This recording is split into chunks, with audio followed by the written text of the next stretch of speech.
caro telespectador, estamos aqui hoje com o nosso Direito e Justiça, trazendo para você uma atração extremamente importante, uma convidada de peso aqui, que é a minha querida amiga Gabriela Schellenberg. Doutora, um prazer imenso tê-la aqui. Doutora Gabriela, ela é advogada, ela é professora, ela é mestre em Direito Empresarial e Cidadania, tem mais de 13 anos de experiência na área trabalhista. Mas claro, também temos aqui o nosso Ney Daniel, nosso comentarista de notícias, que traz atualidades do direito, da jurisprudência, legislação e sempre, claro, te atualiza em relação às novidades do mundo jurídico.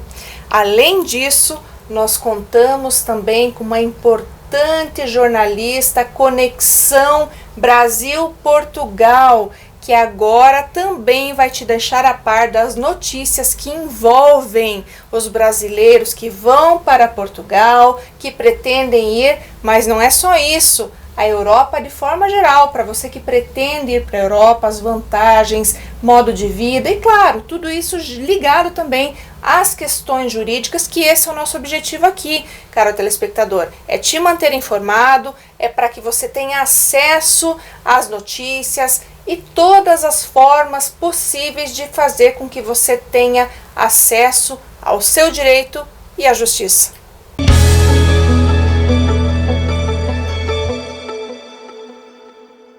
E agora eu vou chamar aqui a nossa atração, que é a nossa correspondente internacional, Gorete Stravini, que vai trazer novidades aqui para você que quer saber mais dessa conexão importantíssima que nós temos com o nosso país irmão, que é Portugal. Gorete, minha querida, o que você tem para nós aí hoje? Eu sei e vou dar até aqui já uma pitadinha naquilo que você vai falar, que é o Golden Visa Portugal. Mas, Gorete, é com você. Olá, professora Débora Rocha, Ney Daniel. Gente, que delícia fazer parte desse projeto. Eu, Gorete Stravini, diretamente aqui de Lisboa, Portugal.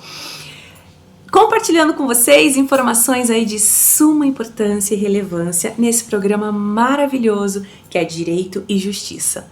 Claro, com a nossa querida Débora Rocha e Ney Daniel. E hoje a nossa informação e a notícia aqui para você diretamente de Portugal é sobre o Gold Visa Portugal. Você conhece o Gold Visa Portugal? Gente, muitas pessoas já ouviram falar no Gold Visa Portugal. Ou no ARI, que também é conhecido, né, como Autorização de Residência para Estrangeiros. Então eu quero explicar um pouquinho para vocês quais são as formas de investimento para que você possa vir para Portugal e viver legalmente, não entrar e não cair em golpes. O Gold Visa Portugal é um visto para investidores. Então o que acontece? Muitas pessoas que estão no Brasil com a esperança, com o sonho, gente, eu quero morar na Europa, então o que eu vou fazer? Eu vou vender tudo que eu tenho no Brasil e vou para a Europa. Então, gente, hoje eu quero compartilhar com vocês essa informação que está acontecendo todos os dias e cada dia mais, principalmente agora num período de verão europeu, que são os golpes pela internet, os golpes através de redes sociais, de falsos assessores e falsos advogados, onde eles vendem a esperança que você vai vir para cá, você vai pegar o seu imóvel lá, R$200 mil, um exemplo, e vai chegar aqui, vai investir e vai conseguir o seu ARI ou o seu Gold Visa Portugal. Então, doutora, não é tão simples assim. O que acontece? As pessoas vendem tudo que tem no Brasil, pega a sua família, vem pra cá e se decepciona. Hoje eu vou informar para vocês qual é a maneira correta de se conseguir o Gold Visa Portugal. Quais os tipos de investimento para obter, para que você aí no Brasil ou qualquer lugar do mundo que deseja ou sonhe em vir para Portugal ou investir, não caia em armadilhas. Gente, as maneiras de investir aqui, o primeiro é comprando um imóvel. Esse imóvel, ele precisa ter o valor mínimo de 500 mil euros. Você precisa de uma assessoria, tanto jurídica aqui em Lisboa, quanto aí no Brasil também. Outro detalhe, você pode fazer uma transferência de capital, mas essa transferência tem um pacote básico mínimo também, que é a partir de 500 mil euros. Ou tem um outro tipo de transferência para empresários, que é a partir de 1,5 milhão de euros. Isso não é reais. Então não caia em golpes de pessoas que venham, promete, não, vou te ajudar, você vai chegar aqui, você vai ter seu NIF, tudo que você precisar. Eu sei que no momento do nosso desespero, a gente acredita em falsas promessas. Então, gente, muito cuidado. Uma outra maneira é você adquirir um imóvel turístico também. Se você não vai morar aqui em Portugal e deseja ter, com o tempo, a nacionalidade, essa residência, esse atestado de residência portuguesa, você pode investir em imóveis em regiões litorâneas. Ou, se você não tem 500 mil euros, mas tem 350 mil euros, você consegue investir em imóveis comerciais. Então, por favor, você que vem para Portugal, não se iluda que você vai vender e vai pegar 200 mil, 300 mil euros e vai chegar aqui com a sua família, sem estrutura, e vai adquirir um imóvel aí e vai se legalizar. Gente, não cai em golpes, tá? Eu vi uma situação aqui de pessoas que vendeu imóvel, foi morar na casa de pais ou de familiares no Brasil para que pudesse vir para cá, mandou dinheiro, a pessoa sumiu. Então, não cai em golpe, não enviem dinheiro antes para nenhum tipo de situação, não somente para obter o Gold Visa, mas para nenhum tipo. Se você está alugando um imóvel, até mesmo para residir aqui em Portugal, não caia em golpes, não venha. Quando chegou aqui, você assina seu contrato, pega seu recibo, paga seu calção e paga o seu aluguel, mas não envie valores antecipados, para que você depois não se decepcione ou não caia em golpes. É muito importante isso, gente. Tem muitos grupos hoje, muitas pessoas que estão oferecendo um sonho ou uma realidade que não é aqui. Então, doutora, as maneiras de se investir aqui, para que você não caia em golpes. A partir de 500 mil, imóveis residenciais. A partir de 350 mil euros, imóveis comerciais. Ou a partir de 500 mil a 1,5 milhão, investimentos ou transferência de capitais. Mas, gente, cuidado, existem muitos assessores, muitos escritórios jurídicos que são fachadas somente para te enrolar na internet. Então, essa informação hoje é de suma importância e relevância. Não caia em golpes, não manda dinheiro antes. Não venda tudo que você tem se antes ter uma assessoria jurídica no Brasil e Europa. Tá bom? Esse é meu recadinho para vocês aqui diretamente de Portugal, de Lisboa. Quer ter o seu Gold Visa Portugal ou o seu ARI? Então, para obter a sua autorização de residência para estrangeiros, tenha um bom assessor, tanto no Brasil quanto na Europa, e escritórios de advocacia que te passa credibilidade e confiança. Ney, muito obrigada, gratidão. Professora Débora, gratidão. Um beijo e até semana que vem.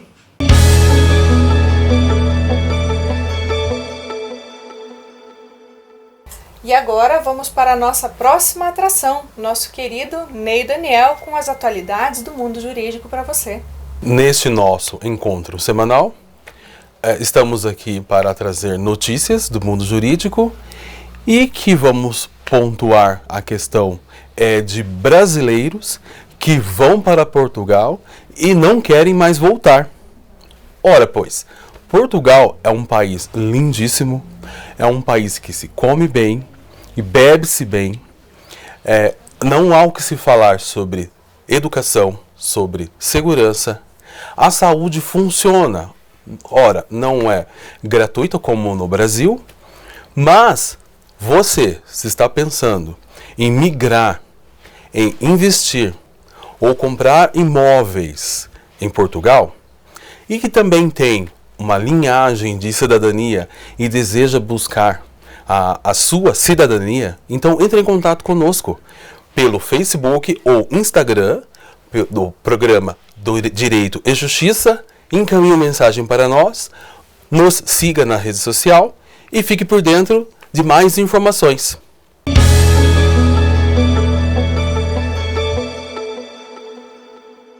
Retornamos aqui e, como prometido, estamos agora com a doutora Gabriela Schellenberg, que vai falar sobre o assédio moral. Então, doutora Gabriela, você que é uma conhecedora do assunto, que vai poder esclarecer nosso público sedento por informações, vou começar a nossa entrevista aqui com a seguinte pergunta: o que é o assédio moral? Essa é uma excelente pergunta, porque muitas pessoas têm dificuldade de entender o que é o assédio, se realmente estão vivenciando aí o assédio moral ou não. E vamos para o conceito de assédio moral. O que é então o assédio moral? E a gente está falando aqui no ambiente de trabalho, porque o assédio moral ele pode acontecer nas famílias, que a gente chama de violência doméstica, pode acontecer nas escolas, que a gente chama daí de bullying, a gente até conhece, né, popularmente como bullying, e no ambiente de trabalho, o assédio moral é conhecido como aquelas condutas reiteradas e repetitivas que têm o objetivo de minar a autoestima do trabalhador e muitas vezes fazer com que ele peça demissão. Então, as pessoas que são mais assim vítimas desse fenômeno são os trabalhadores que estão em pré-aposentadoria, aquelas que ganharam bebê recentemente, pessoas que estão afastadas e depois retornam, os acidentados. Então, infelizmente, acontece muito no nosso dia a dia no escritório essas ocorrências, essas situações de assédio moral. E em praticamente todas as reclamatórias trabalhistas têm alguma questão relacionada a assédio moral. Agora, depois da reforma trabalhista, a gente percebeu que isso reduziu bastante, mas ainda assim é um fenômeno muito presente nas relações de trabalho, infelizmente. E vocês vejam, né, que conforme a doutora Gabriela está esclarecendo aqui para nós, normalmente são os mais vulneráveis, né, doutora, que acabam passando por esse tipo de situação, ou seja, aqueles que acabam tendo problemas de saúde retornando ao posto de trabalho, mulheres também que estavam gestantes e depois também após o período da sua licença retornam, ou seja, são aquelas pessoas que já estão mais propensas, também mais fragilizadas, né, doutora, aquela situação de realmente ficar até doente, algo nesse sentido, que a doutora Gabriela com certeza vai falar para nós sobre essas questões também agora dentro dessa fala que ela está conduzindo de maneira aqui irretocável. Mas, doutora, para a gente não perder aqui esse foco tão importante que é o assédio moral, eu preciso continuar com algumas perguntas. Pois não. O que o trabalhador deve fazer se perceber que está sendo vítima de assédio moral? Primeira coisa, procurar um advogado trabalhista da sua confiança. Eu digo isso porque as pessoas vítimas de assédio, de maneira geral, não sabem o que fazer e muitas vezes não sabem exatamente que estão sendo vítimas de assédio. Às vezes ela pensa que o problema é com ela, né, porque é muito sutil. Existem situações perpetradas pelos abusadores, pelos assediadores, que elas são sutis. Então, se você perceber qualquer situação diferente no seu ambiente de trabalho, é importante buscar esse profissional qualificado, especializado na área trabalhista, insisto nisso, é importante, que ele vai conseguir orientar a melhor maneira de conduzir, o que fazer, as provas que deverão ser produzidas, para que ele consiga aí descobrir, a gente vai falar na sequência também, da melhor ferramenta jurídica, se é que ela existe, para que o trabalhador vítima deste assédio moral consiga resolver essa situação, se for o caso, sair do emprego, o que ele deve fazer, né? Existe sim uma ferramenta jurídica adequada nestes casos. Isso é muito importante, sabe, esse registro que você fez aqui em relação ao profissional que deve ser aquele contratado para essa situação. Porque eu mesma, né, costumo verificar que aqueles que nos procuram, os nossos telespectadores, têm muitas dúvidas nesse sentido. Como fazer para contratar o profissional? Qual é o profissional? É o profissional que está escrito lá, direito civil, inventário, enfim, não. É o profissional que é da área trabalhista, que atua com o direito do trabalho, porque são particularidades, é um mundo específico dentro do direito. Não dá para dizer que você vai ser tão bem atendido por um profissional que é o clínico geral do direito. E infelizmente isso acontece, gente. A gente está aqui, inclusive, Este programa tem este viés, ele vem para esclarecer você que está aí, que precisa dessas informações, que precisa saber que existem profissionais, assim como na área médica, no direito funciona da mesma forma. Você tem que ter um profissional qualificado, gabaritado, com aptidão, especializado na área que você precisa, que aqui é o caso da área trabalhista com a doutora Gabriela Schellenberg, que está nos explicando como funcionam essas questões de assédio moral. Doutora Gabriela, além disso, como que então a gente pode qualificar que tipo de assédios existem? Existe só assédio moral nas relações de trabalho ou não? Existem outros? Como que funciona? Como eu mencionei inicialmente, existem sim outros tipos de assédio moral de maneira geral, nas famílias, nas escolas. E aqui a gente está mencionando no trabalho, que é extremamente importante. Mas a classificação acadêmica do assédio moral, que a gente fala assim, é o assédio moral horizontal, que é aquele que acontece ali na mesma hierarquia entre colegas de trabalho, o assédio moral vertical, que acontece entre diferentes hierarquias. Então, a gente chama daí de vertical descendente, que é do superior hierárquico para o inferior hierárquico, que é o mais comum, e também o menos comum, mas que também acontece, do inferior hierárquico para o superior hierárquico, que é o caso daqueles, por exemplo, dos juízes, né, que começam ali, entram numa comarca do interior e todo mundo olha para ele e acontece algumas situações de omitirem informações importantes, algumas chacotas, humilhações frequentes e reiteradas que podem sim caracterizar um assédio moral vertical ascendente. Então, dos inferiores hierárquicos para o superior hierárquico, que é extremamente difícil de acontecer, mas pode. O mais comum, então, é o patrão, o superior hierárquico, começar ali, cometer algumas atitudes para ceifar, para tirar a autoestima do trabalhador, para humilhar, para ofender, para ridicularizar perante colegas, para fazer indiretamente com que ele peça demissão. Mas por que ele faz isso? Para que ele tenha direitos subtraídos, para que ele não receba todas as verbas que ele deveria. Então, ele pede demissão, por exemplo, porque ele não suporta todo aquele contexto em que ele está inserido. E nisso só é importante uma fala. Contrate sempre o caráter, as competências você vai moldar. Mas olha, nós temos aqui uma dúvida, doutora Gabriela. O assédio moral, ele se restringe unicamente a um determinado sexo, a mulher, ou não? Pergunta excelente. O que acontece? Tem muitas dúvidas com relação a isso. Algumas pessoas até confundem o assédio sexual, o assédio moral. Qual a diferença?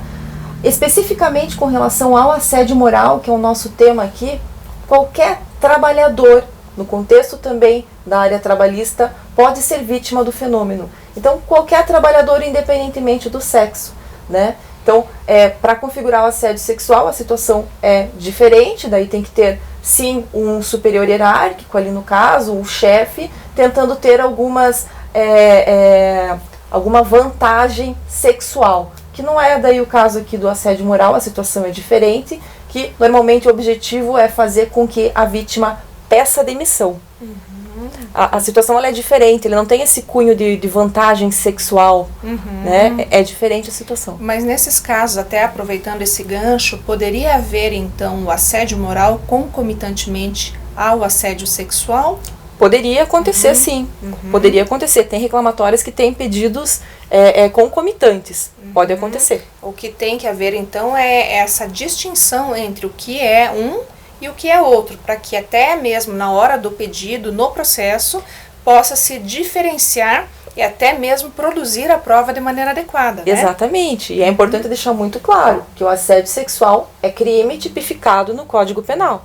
Né? Ou seja, além da relação trabalhista, né, da indenização correspondente, eu ainda tenho o aspecto que é a tipificação penal. Perfeito. É extremamente grave, uma situação muito complicada e que deve sim ser erradicada das relações de trabalho. E como se proceder nesses casos então, doutora Gabriela? Porque se eu tenho então um assédio moral e em conjunto também se percebe a prática desse assédio sexual, qual seria a melhor postura dessa pessoa que se vê ofendida e que, enfim, vai ter que entrar com uma demanda, além da reclamatória trabalhista, também adotar outras medidas? Quais seriam essas medidas? Como ela pode proceder?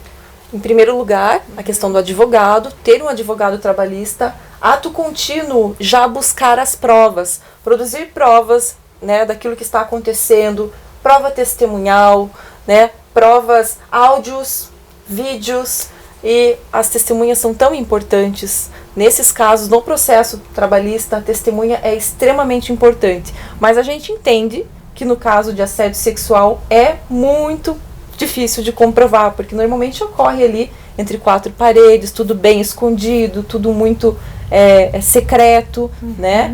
Então é muito mais difícil. Então por isso às vezes algumas mensagens escritas, algumas mensagens no celular, WhatsApp, rede social, tudo isso é importante que o trabalhador tenha como prova, né? É claro que o judiciário sabe que é frágil, existe fragilidade nessas provas. Então, tudo isso vai ser analisado aí no caso concreto, as testemunhas, se houverem, ele vai juntando todas as provas para realmente formar o convencimento dele se existiu ou não a ocorrência do dano moral decorrente do assédio moral. Entendi. E nesses casos, havendo essa comprovação dentro do processo, com essas provas robustas sendo produzidas, como que o judiciário trabalhista vem, então, condenando esses empresários, esses empregadores, diante de uma situação configurada de assédio moral acumulada com o assédio sexual? Legal. O primeiro tem que ser comprovada a situação, efetivamente comprovado, né, que aconteceu o assédio moral ou assédio sexual, enfim, o judiciário vai delimitar um valor, vai estipular um valor ali decorrente do dano que o trabalhador sofreu, né, se for a trabalhadora que foi vítima de assédio sexual também, deixar bem claro que é difícil a prova do assédio sexual. Eu tive 2 processos só que a trabalhadora efetivamente quis seguir adiante porque entendeu que tinha as provas. Desses 2, a gente conseguiu comprovar o assédio sexual. Então, é uma prova difícil. Acho que o trabalhador não pode desistir, né, de buscar o seu direito se efetivamente ele teve essa violação. Então, e as mulheres, normalmente, elas têm muito medo de se expor, medo do processo, da publicidade do processo, de todas essas questões, mas é importante deixar claro que se o direito foi violado, é importante pelo caráter punitivo da pena, até para que ele não volte a fazer novos delitos, cometer novos assédios morais, assédios sexuais, enfim, para que tenha a devida reparação desses danos, né? Eu não sei se eu respondi aí a pergunta. Sim, perfeito, claro. E agora, acho que, inclusive, nós podemos até questionar um pouco das consequências do assédio para a saúde do trabalhador, né? Porque eu imagino que, diante de tudo isso que você nos relatou, doutora, deva haver uma consequência nefasta, né, para o empregado, para o trabalhador que passou por esse tipo de constrangimento. Pois é, doutora, é muito complicado realmente a gente receber no escritório pessoas que passaram ou estão passando por esse fenômeno, pessoas que muitas vezes começam a chorar ali porque acabam revivendo, né, aquele momento. Então é importante, doutora, deixar muito claro que essas consequências na saúde do trabalhador podem ser terríveis, inclusive podem culminar em umas tentativas de suicídio. Isso acontece e já aconteceu, né? O trabalhador que não suporta aquela situação que ele está vivenciando, a gente sabe que o trabalho deveria dignificar o homem, dignificar a pessoa, e ele pode, inclusive, tentar o suicídio. É claro que essa é a última consequência, a consequência ali mais grave, mas a gente percebe que trabalhadores que estão sendo vítimas de assédio moral, eles podem ter sintomas psicossomáticos. Então, começa a chegar o horário do trabalho, ele começa a ter diarreia, vômito, uma dor de cabeça que começa a incomodar. Aí ele começa a pensar, puxa, mas que será que é alguma coisa que eu comi, né? O que está acontecendo? Aí ele vai visualizando que isso acontece com frequência, né? E na sequência verifica-se, procurando um profissional da saúde, que a questão é o assédio moral que ele está sendo vítima e às vezes não sabe gerenciar dentro dele toda aquela situação. E isso, depois dos sintomas psicossomáticos, vem muitas outras questões, depressão, ansiedade, que por sua vez acarretam a questão do suicídio, né? Então, muitas famílias aí acabam vivenciando indiretamente o assédio moral. O trabalhador que sustenta toda a família, que é vítima do assédio moral, às vezes não sabe falar para a família que está sendo vítima. Normalmente homens têm essa dificuldade de dizer, né, olha, eu estou passando por isso, estão pegando no meu pé lá no trabalho, estão me chamando disso, estão me chamando daquilo. Ele não sabe o que fazer, ele não quer mostrar fragilidade para a esposa porque ele é o homem da casa, ele sustenta, né? Então, normalmente são as pessoas que têm mais dificuldade em lidar com o assédio moral. As mulheres, normalmente, pela natureza da mulher, elas têm mais facilidade em falar sobre sentimentos, sobre aquilo que vivenciam, né? Então, é isso que a gente observa na prática. É lamentável, né, doutora? Porque, infelizmente, eu mesma também já me deparei muitas vezes, enquanto era funcionária, percebia muita competição, a fragilidade daquele funcionário que muitas vezes estava ali precisando levar o pão para casa, né, e se sujeitando a algumas situações que, infelizmente, acabavam culminando ali numa depressão, num afastamento por depressão, e muitas vezes muito mal compreendido, inclusive, né? Porque parece que quando esse trabalhador ele fica sensibilizado, fica doente, aí não tem relação com aquilo que ele está vivendo na empresa, com aquilo que ele está experimentando no seu dia a dia. Mas se sabe que, conforme inclusive aqui as tuas explicações, este trabalhador está sendo exposto a situações que infelizmente estão lhe fragilizando, estão dificultando a sua vida, estão trazendo uma consequência negativa que infelizmente, se você aí, caro telespectador, não tiver esse conhecimento, você vai continuar adoecendo e vai continuar sem saber como resolver o seu problema. Por isso que a doutora Gabriela Schellenberg, ela está aqui para te trazer estes esclarecimentos. Mais uma questão importante para finalizar esse quadro excelente que ela está buscando trazer aqui para você, muita informação, levar muito conhecimento para que você possa exercitar os seus direitos dentro, claro, desse programa criado para você, que é o Direito e Justiça. Então, nesse sentido, doutora, uma última pergunta. Qual seria a ferramenta jurídica mais adequada para que aquele nosso telespectador que está enfrentando uma situação como essa possa utilizar para resolver esse problema, para tentar realmente sair dessa problemática? Perfeito. A ferramenta jurídica adequada é a rescisão indireta do contrato de trabalho. A rescisão indireta do contrato, na verdade, ela é uma justa causa invertida.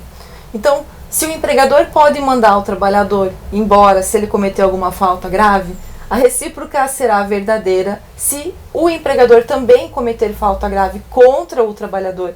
E a ferramenta, então, adequada é a rescisão indireta do contrato. Artigo 483 da CLT elenca as possibilidades dessa rescisão indireta e o assédio moral está elencado ali. A questão da dignidade da pessoa humana, exigir do trabalhador esforços acentuados, superiores à sua força. Então, todas essas características do assédio que a gente mencionou, elas podem culminar numa rescisão indireta. E o que o trabalhador tem que fazer? Ele, buscando o advogado trabalhista da sua confiança, ele vai descobrir ali a maneira com que ele vai conduzir essa rescisão indireta, que pode ser mandando uma notificação extrajudicial para a empresa, dizendo que ele pretende entrar com a rescisão indireta do contrato e pedindo para que sejam pagas verbas como se fosse demiti-lo sem justa causa, que é os direitos da demissão sem justa causa do trabalhador. Essa, na verdade, é a consequência da rescisão indireta, né? O que ele vai ganhar? Além de um dano moral, se comprovar o assédio moral, também as verbas como se fosse sem justa causa, demissão sem justa causa. Entendi. E claro, nesse caso aí, então, doutora, a gente tem então essas possibilidades que estão previstas legalmente, né? Sim. Dentro do nosso ordenamento jurídico, mais especificamente na consolidação das leis do trabalho, que vão então dar as diretrizes para que esse profissional possa ingressar com este processo. Então, pessoal, hoje nós nos despedimos agradecendo imensamente a presença da doutora Gabriela. Obrigada. E na certeza de que nós juntas aqui, especialmente ela, pode levar inúmeros esclarecimentos a você que está aí. Muito obrigada mais uma vez. Um abraço e até a próxima.